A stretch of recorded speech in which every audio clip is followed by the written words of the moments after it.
Plotinus. Plotinus, AD 204 to 270, the founder of Neoplatonism, is the last of the great philosophers of antiquity. His life is almost coextensive with one of the most disastrous periods in Roman history. Shortly before his birth, the army had become conscious of its power, and had adopted the practice of choosing emperors in return for monetary rewards, and assassinating them afterwards to give occasion for a renewed sale of the empire. These preoccupations unfitted the soldiers for the defense of the frontier, and permitted vigorous incursions of Germans from the north and Persians from the east. War and pestilence diminished the population of the empire by about a third, while increased taxation and diminished resources caused financial ruin in even those provinces to which no hostile forces penetrated. The cities, which had been the bearers of culture, were especially hard hit. Substantial citizens in large numbers fled to escape the tax collector. It was not till after the death of Plotinus that order was re-established and the empire temporarily saved by the vigorous measures of Diocletian and Constantine. Of all this there is no mention in the works of Plotinus. He turned aside from the spectacle of ruin and misery in the actual world to contemplate an eternal world of goodness and beauty. In this he was in harmony with all the most serious men of his age. To all of them, Christians and pagans alike, the world of practical affairs seemed to offer no hope, and only the other world seemed worthy of allegiance. To the Christian, the other world was the kingdom of heaven, to be enjoyed after death. To the Platonist, it was the eternal world of ideas, the real world as opposed to that of illusory appearance. Christian theologians combined these points of view and embodied much of the philosophy of Plotinus. Dean Ing, in his invaluable book on Plotinus, rightly emphasizes what Christianity owes to him. Platonism, he says, is part of the vital structure of Christian theology, with which no other philosophy, I venture to say, can work without friction. There is, he says, an utter impossibility of excising Platonism from Christianity without tearing Christianity to pieces. He points out that St. Augustine speaks of Plato's system as the most pure and bright in all philosophy, and of Plotinus as a man in whom Plato lived again, and who, if he had lived a little later, would have changed a few words and phrases and become Christian. St. Thomas Aquinas, according to Dean Ing, is nearer to Plotinus than to the real Aristotle. Plotinus, accordingly, is historically important as an influence in moulding the Christianity of the Middle Ages and of Catholic theology. The historian, in speaking of Christianity, has to be careful to recognize the very great changes that it has undergone, and the variety of forms that it may assume even at one epoch. The Christianity of the Synoptic Gospels is almost innocent of metaphysics. The Christianity of modern America, in this respect, is like primitive Christianity. Platonism is alien to popular thought and feeling in the United States, and most American Christians are much more concerned with duties here on earth, and with social progress in the everyday world, than with the transcendental hopes that consoled men when everything terrestrial inspired despair. I am not speaking of any change of dogma, but of a difference of emphasis and interest. A modern Christian, unless he realizes how great this difference is, will fail to understand the Christianity of the past. We, since our study is historical, are concerned with the effective beliefs of past centuries, and as to these it is impossible to disagree with what Dean Ing says on the influence of Plato and Plotinus. Plotinus, however, is not only historically important. He represents, better than any other philosopher, an important type of theory. A philosophical system may be judged important for various different kinds of reasons. The first and most obvious is that we think it may be true. Not many students of philosophy at the present time would feel this about Plotinus. Dean Ing is, in this respect, a rare exception. But truth is not the only merit that a metaphysic can possess. It may have beauty, and this is certainly to be found in Plotinus. There are passages that remind one of the later cantos of Dante's Paradiso, and of almost nothing else in literature. Now and again his descriptions of the eternal world of glory. To our high-wrought fantasy present that undisturbed song of pure consent, I sung before the sapphire-coloured throne to him that sits thereon. Again, A philosophy may be important because it expresses well what men are prone to believe in certain moods or in certain circumstances. Uncomplicated joy and sorrow is not matter for philosophy, but rather for the simpler kinds of poetry and music. Only joy and sorrow accompanied by reflection on the universe generate metaphysical theories. A man may be a cheerful pessimist or a melancholy optimist. Perhaps Samuel Butler may serve as an example of the first. Plotinus is an admirable example of the second. In an age such as that in which he lived, unhappiness is immediate and pressing, whereas happiness, if attainable at all, must be sought by reflection upon things that are remote from the impressions of sense. Such happiness has in it always an element of strain. It is very unlike the simple happiness of a child, and since it is not derived from the everyday world, but from thought and imagination, it demands a power of ignoring or despising the life of the senses. It is, therefore, not those who enjoy instinctive happiness who invent the kinds of metaphysical optimism that depend upon belief in the reality of a supersensible world. Among the men who have been unhappy in a mundane sense, but resolutely determined to find a higher happiness in the world of theory, Plotinus holds a very high place. Nor are his purely intellectual merits by any means to be despised. He has, in many respects, clarified Plato's teaching. He has developed, with as much consistency as possible, the type of theory advocated by him in common with many others. His arguments against materialism are good, and his whole conception of the relation of soul and body is clearer than that of Plato or Aristotle. Like Spinoza, he has a certain kind of moral purity and loftiness, which is very impressive. He is always sincere, never shrill or censorious, invariably concerned to tell the reader as simply as he can what he believes to be important. Whatever one may think of him as a theoretical philosopher, it is impossible not to love him as a man. The life of Plotinus is known, so far as it is known, through the biography written by his friend and disciple Porphyry, a Semite whose real name was Malchus. There are, however, miraculous elements in this account which make it difficult to place a complete reliance upon its more credible portions. Plotinus considered his spatio-temporal appearance unimportant, and was loath to talk about the accidents of his historical existence. He stated, however, that he was born in Egypt, and it is known that as a young man he studied in Alexandria, where he lived until the age of 39, and where his teacher was Ammonius Saccas, often regarded as the founder of Neoplatonism. He then joined the expedition of the Emperor Gordian III against the Persians, with the intention, it is said, of studying the religions of the East. The emperor was still a youth, and was murdered by the army, as was at that time the custom. This occurred during his campaign in Mesopotamia in AD 244. Plotinus thereupon abandoned his oriental projects and settled in Rome, where he soon began to teach. Among his hearers were many influential men, and he was favored by the emperor Gallienus. Footnote. Concerning Gallienus, Gibbon remarks, "He was a master of several curious but useless sciences, a ready orator and an elegant poet, a skilful gardener, an excellent cook, a most contemptible prince.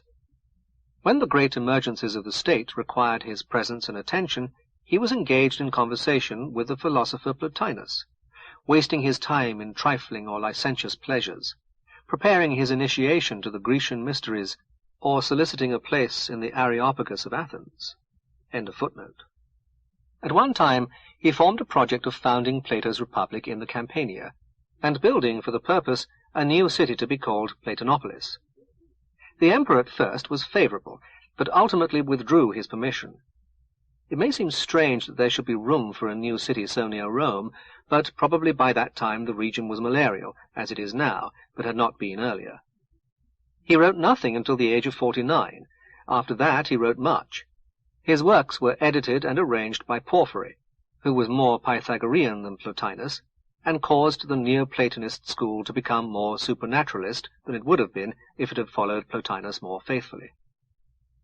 The respect of Plotinus for Plato is very great. Plato is usually alluded to as he. In general, the blessed ancients are treated with reverence, but this reverence does not extend to the atomists. The Stoics and Epicureans, being still active, are controverted. The Stoics only for their materialism, the Epicureans for every part of their philosophy. Aristotle plays a larger part than appears, as borrowings from him are often unacknowledged. One feels the influence of Parmenides at many points. The Plato of Plotinus is not so full-blooded as the real Plato. The theory of ideas, the mystical doctrines of the Phaedo and of Book 6 of the Republic, and the discussion of love in the Symposium make up almost the whole of Plato as he appears in the Enneads, as the books of Plotinus are called. The political interests, the search for definitions of separate virtues, the pleasure in mathematics, the dramatic and affectionate appreciation of individuals, and above all the playfulness of Plato, are wholly absent from Plotinus. Plato, as Carlyle said, is very much at his ease in Zion. Plotinus, on the contrary, is always on his best behavior.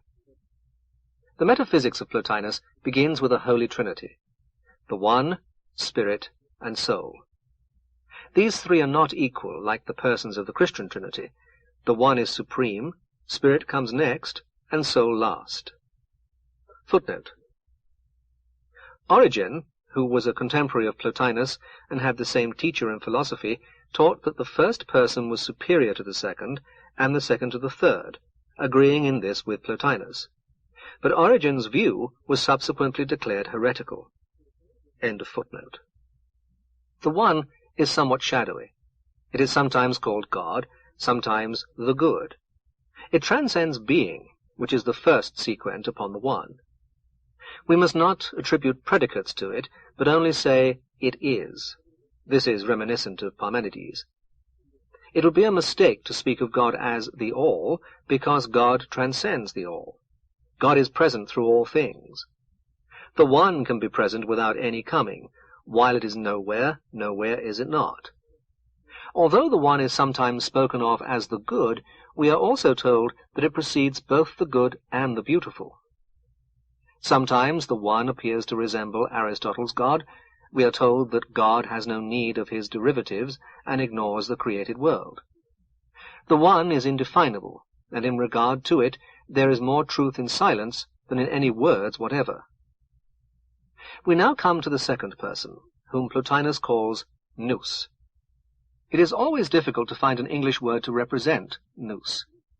The standard dictionary translation is mind, but this does not have the correct connotations, particularly when the word is used in a religious philosophy. If we were to say that Plotinus put mind above soul, we should give a completely wrong impression. McKenna, the translator of Plotinus, uses intellectual principle, but this is awkward and does not suggest an object suitable for religious veneration. Dean Ing uses spirit, which is perhaps the best word available, but it leaves out the intellectual element which was important in all Greek religious philosophy after Pythagoras.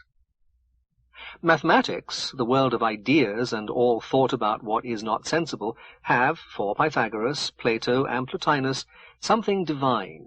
They constitute the activity of nous, or at least the nearest approach to its activity that we can conceive. It was this intellectual element in Plato's religion that led Christians, notably the author of St. John's Gospel, to identify Christ with the Logos. Logos should be translated reason in this connection. This prevents us from using reason as the translation of nous. I shall follow Dean Ing in using spirit, but with the proviso that nous has an intellectual connotation which is absent from spirit as usually understood. But often I shall use the word nous untranslated. Nous, we are told, is the image of the One. It is engendered because the One, in its self-quest, has vision. This seeing is nous. This is a difficult conception. A being without parts, Plotinus says, may know itself. In this case, the seer and the seen are one. In God, who is conceived, as by Plato, on the analogy of the sun, the light giver and what is lit are the same. Pursuing the analogy, nous may be considered as the light by which the One sees itself. It is possible for us to know the divine mind, which we forget through self-will. To know the divine mind, we must study our own soul when it is most godlike. We must put aside the body and the part of the soul that moulded the body, and sense with desires and impulses and every such futility. What is then left is an image of the divine intellect. Those divinely possessed and inspired have at least the knowledge that they hold some greater thing within them, though they cannot tell what it is. From the movements that stir them, and the utterances that come from them, they perceive the power, not themselves, that moves them. In the same way it must be we stand towards the Supreme when we hold nous pure. We know the divine mind within, that which gives being and all else of that order. But we know, too, that other, know that it is none of these, but a nobler principle than anything we know as being, fuller and greater, above reason, mind, and feeling, conferring these powers not to be confounded with them. Thus, when we are divinely possessed and inspired, we see not only nous, but also the One. When we are thus in contact with the divine, we cannot reason or express the vision in words. This comes later. At the moment of touch, there is no power whatever to make any affirmation. There is no leisure. Reasoning upon the vision is for afterwards. We may know we have had the vision when the soul has suddenly taken light. This light is from the Supreme, and is the Supreme. We may believe in the presence when, like that other God on the call of a certain man, he comes bringing light. The light is the proof of the advent. Thus, the soul unlit remains without that vision. Lit, it possesses what it sought. And this is the true end, set before the soul to take that light, to see the Supreme by the Supreme, and not by the light of any other principle, to see the Supreme, which is also the means to the vision. For that which illumines the soul is that which it is to see just as it is by the sun's own light that we see the sun. But how is this to be accomplished? Cut away everything. The experience of ecstasy, standing outside one's own body, happened frequently to Plotinus. Many times it has happened, lifted out of the body into myself, becoming external to all other things and self-encentered, beholding a marvelous beauty, then more than ever assured of community with the loftiest order, enacting the noblest life, acquiring identity with the divine, stationing within it by having attained that activity, poised above whatsoever in the intellectual is less than the supreme. Yet there comes the moment of descent from intellection to reasoning, and after that sojourn in the divine. I ask myself how it happens that I can now be descending, and how did the soul ever enter into my body, the soul which even within the body is the high thing it has shown itself to be. This brings us to soul, the third and lowest member of the Trinity. Soul, though inferior to nous, is the author of all living things. It made the sun and moon and stars and the whole visible world. It is the offspring of the divine intellect. It is double. There is an inner soul, intent on nous, and another which faces the external. The latter is associated with a downward movement, in which the soul generates its image, which is nature and the world of sense. The Stoics had identified nature with God, but Plotinus regards it as the lowest sphere, something emanating from the soul when it forgets to look upward towards nous. This might suggest the Gnostic view that the visible world is evil, but Plotinus does not take this view. The visible world is beautiful, and is the abode of blessed spirits. It is only less good than the intellectual world. In a very interesting, controversial discussion of the Gnostic view, that the cosmos and its creator are evil, he admits that some parts of Gnostic doctrine, such as the hatred of matter, may be due to Plato, but holds that the other parts, which do not come from Plato, are untrue. His objections to Gnosticism are of two sorts. On the one hand, he says that soul, when it creates the material world, does so from memory of the divine, and not because it is fallen. The world of sense, he thinks, is as good as a sensible world can be. He feels strongly the beauty of things perceived by the senses. Who that truly perceives the harmony of the intellectual realm could fail, if he has any bent towards music, to answer to the harmony in sensible sounds? What geometrician or arithmetician could fail to take pleasure in the symmetries, correspondences and principles of order observed in visible things. Consider even the case of pictures. Those seeing by the bodily sense the productions of the art of painting do not see the one thing in the one only way. They are deeply stirred by recognizing in the objects depicted to the eyes the presentation of what lies in the idea, and so are called to recollection of the truth, the very experience out of which love rises.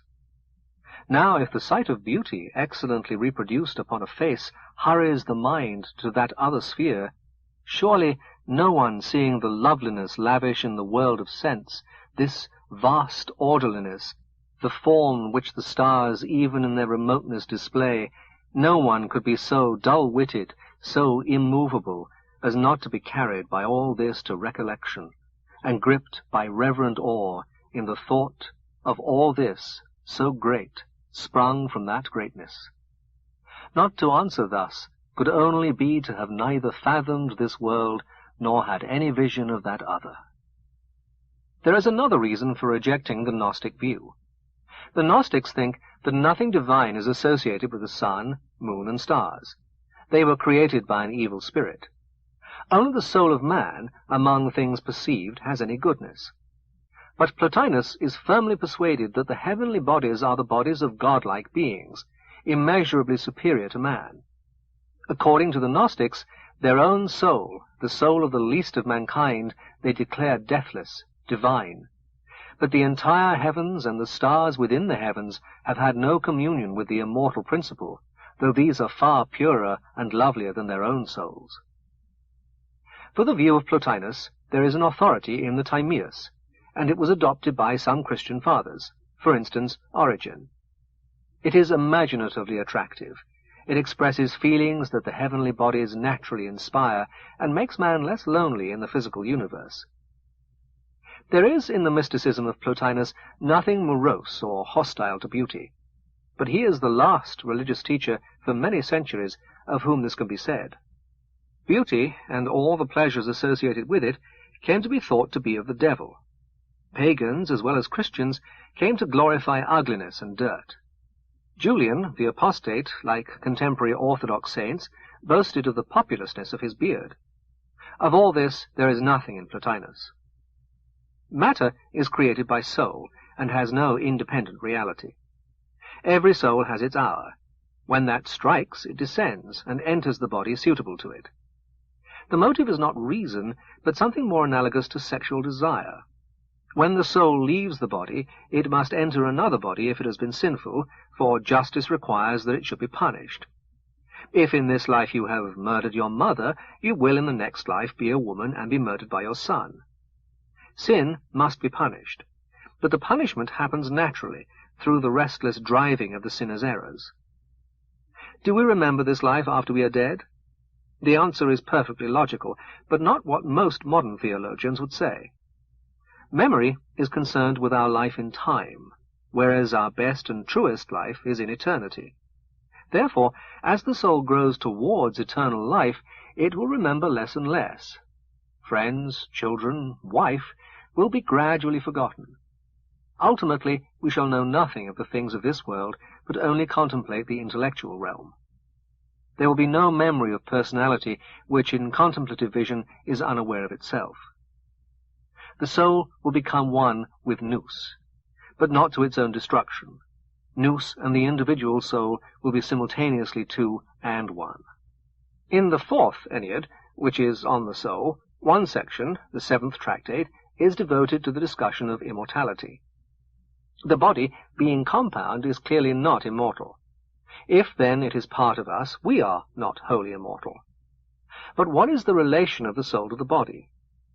Aristotle, who is not mentioned explicitly, said the soul was the form of the body, but Plotinus rejects this view on the ground that the intellectual act would be impossible if the soul were any form of body.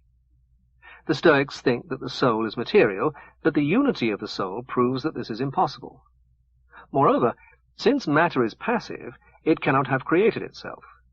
Matter could not exist if soul had not created it, and if soul did not exist, matter would disappear in a twinkling.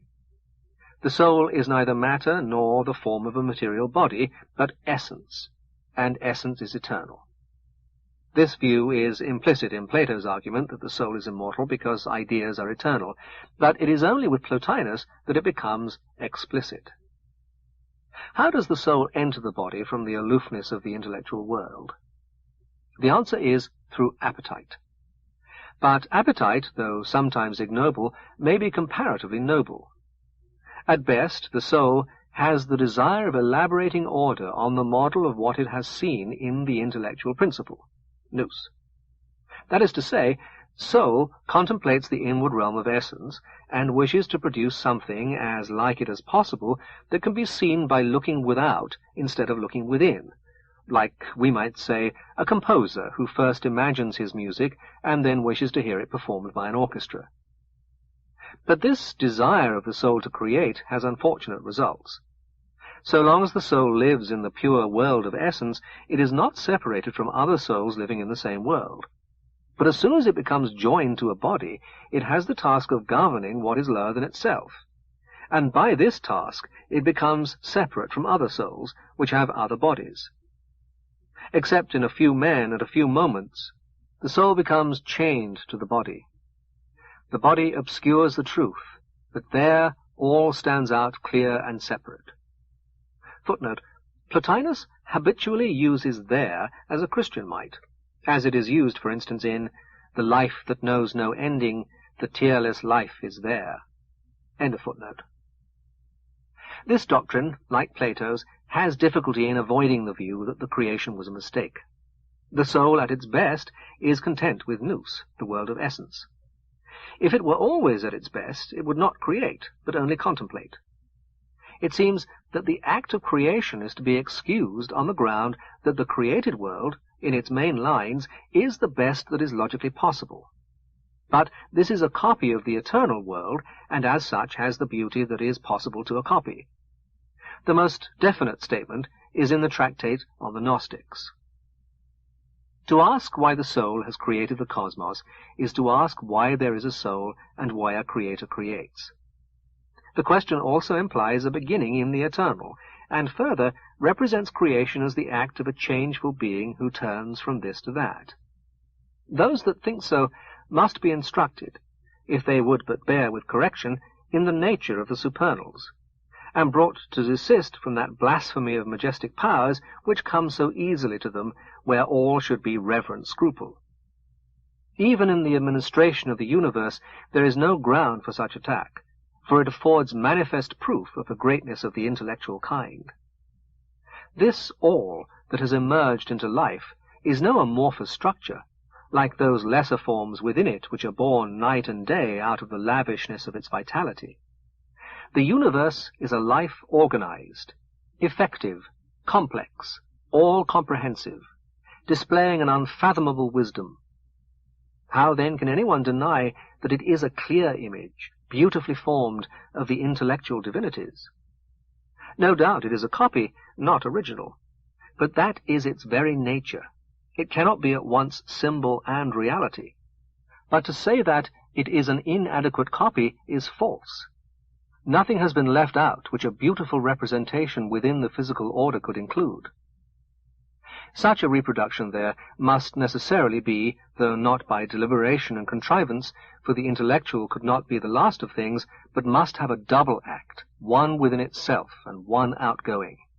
There must then be something later than the divine, for only the thing with which all power ends fails to pass downward something of itself. This is perhaps the best answer to the Gnostics that the principles of Plotinus make possible. The problem, in slightly different language, was inherited by Christian theologians. They also have found it difficult to account for the creation without allowing the blasphemous conclusion that, before it, something was lacking to the Creator. Indeed, their difficulty is greater than that of Plotinus, for he may say that the nature of mind made creation inevitable, whereas, for the Christian, the world resulted from the untrammeled exercise of God's free will. Plotinus has a very vivid sense of a certain kind of abstract beauty. In describing the position of intellect as intermediate between the one and soul, he suddenly bursts out into a passage of rare eloquence. The supreme, in its progress, could never be borne forward upon some soulless vehicle, nor even directly upon the soul, it will be heralded by some ineffable beauty. Before the great king in his progress there comes first the minor train, then rank by rank the greater and more exalted. Closer to the king, the kinglier. Next his own honoured company, until, last among all these grandeurs, suddenly appears the supreme monarch himself. And all, unless indeed for those who have contented themselves with the spectacle before his coming and gone away, prostrate themselves and hail him. There is a tractate on intellectual beauty which shows the same kind of feeling. Assuredly, all the gods are august and beautiful in a beauty beyond our speech. And what makes them so? Intellect, and especially intellect operating within them, the divine sun and stars to visibility. To live at ease is there, and to these divine beings verity is mother and nurse, existence and sustenance. All that is not of process, but of authentic being they see, and themselves in all. For all is transparent, nothing dark, nothing resistant. Every being is lucid to every other, in breadth and depth. Light runs through light, and each of them contains all within itself, and at the same time sees all in every other, so that everywhere there is all. And all is all, and each all, and infinite the glory. Each of them is great. The small is great. The sun, there is all the stars, and every star again is all the stars and sun. While some manner of being is dominant in each, all are mirrored in every other. In addition to the imperfection which the world inevitably possesses because it is a copy, there is for Plotinus, as for the Christians, the more positive evil that results from sin. Sin is a consequence of free will, which Plotinus upholds as against the determinists, and more particularly the astrologers. He does not venture to deny the validity of astrology altogether, but he attempts to set bounds to it, so as to make what remains compatible with free will. He does the same as regards magic. The sage, he says, is exempt from the power of the magician. Porphyry relates that a rival philosopher tried to put evil spells on Plotinus, but that because of his holiness and wisdom, the spells recoiled on the rival. Porphyry and all the followers of Plotinus are much more superstitious than he is. Superstition in him is as slight as was possible in that age. Let us now endeavour to sum up the merits and defects of the doctrine taught by Plotinus, and in the main accepted by Christian theology so long as it remained systematic and intellectual. There is, first and foremost, the construction of what Plotinus believed to be a secure refuge for ideals and hopes, and one, moreover, which involved both moral and intellectual effort. In the 3rd century, and in the centuries after the barbarian invasion, Western civilization came near to total destruction. It was fortunate that while theology was almost the sole surviving mental activity, the system that was accepted was not purely superstitious, but preserved, though sometimes deeply buried, doctrines which embodied much of the work of Greek intellect and much of the moral devotion that is common to the Stoics and the Neoplatonists. This made possible the rise of the scholastic philosophy, and later, with the Renaissance, the stimulus derived from the renewed study of Plato, and thence of the other ancients. On the other hand, the philosophy of Plotinus has the defect of encouraging men to look within, rather than to look without. When we look within, we see nous, which is divine, while when we look without, we see the imperfections of the sensible world. This kind of subjectivity was a gradual growth. It is to be found in the doctrines of Protagoras, Socrates, and Plato, as well as in the Stoics and Epicureans. But at first it was only doctrinal, not temperamental. For a long time it failed to kill scientific curiosity. We saw how Posidonius, about 100 B.C., traveled to Spain and the Atlantic coast of Africa to study the tides. Gradually, however, subjectivism invaded men's feelings as well as their doctrines. Science was no longer cultivated, and only virtue was thought important. Virtue, as conceived by Plato, involved all that was then possible in the way of mental achievement. But in later centuries it came to be thought of increasingly as involving only the virtuous will, and not a desire to understand the physical world or improve the world of human institutions. Christianity, in its ethical doctrines, was not free from this defect, although in practice belief in the importance of spreading the Christian faith gave a practicable object for moral activity, which was no longer confined to the perfecting of self. Plotinus is both an end and a beginning. An end as regards the Greeks, a beginning as regards Christendom. To the ancient world, weary with centuries of disappointment, exhausted by despair, his doctrine might be acceptable, but could not be stimulating. To the cruder barbarian world, where superabundant energy needed to be restrained and regulated rather than stimulated, what could penetrate in his teaching was beneficial, since the evil to be combated was not languor, but brutality. The work of transmitting what could survive of his philosophy was performed by the Christian philosophers of the last age of Rome.